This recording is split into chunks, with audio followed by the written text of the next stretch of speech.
to wanda fakam da mukan ji shiri ba mu cika damuwa da mu gaya muku ba, saboda mene wani lokaci iyakan shi shirin ne kawai,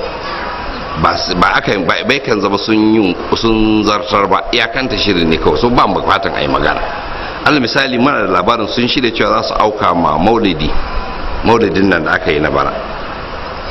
suka sawwala cewa su fara auka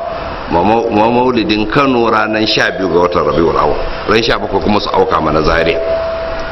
to tun a na batun na Kano aka sami sabani a tsakankaninsu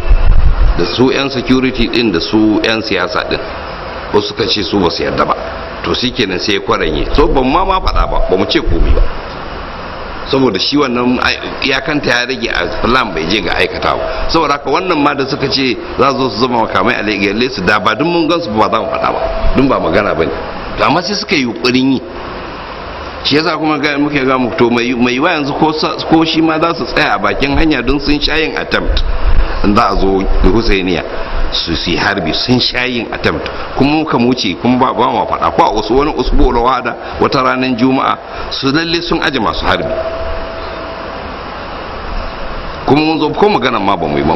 su riga sun san mun san da masu harbi. to wannan da ake abin ya ba mu mamaki, gurguwan dabaran tasu ta cika su wautan ta cika tsanani. Muƙaddara da sun yi wannan wauta din da sun tona kuma kansu asiri ba kaɗan ba, kuma da sun san wanda suka taɓa ba irin wanda su taɓa su ji shiru ba ne.